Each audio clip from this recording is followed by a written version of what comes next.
What is up, guys? In this video, we are going to show you how to change the audio language here on Stremio. Now, if you, for example, you want to watch a movie that has different audio tracks when it comes to language, maybe you don't want to watch something in English, you want to watch something in your own language, if it's available. And again, there are a lot of media here, so not everything can have this feature.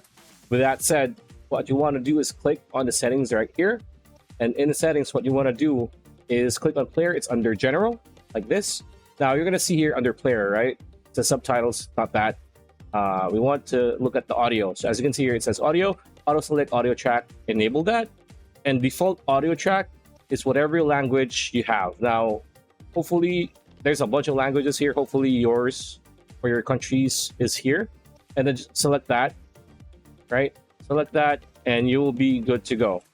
So you'll also want to check your streaming. Again, everything is good here. But again, just go to player, go to audio, enable this, and then choose the default audio track to your own language. And yeah, that's pretty much it. That's the video. Hope you liked it. Like, comment, share, subscribe, ring that bell icon. We'll see you on the next one.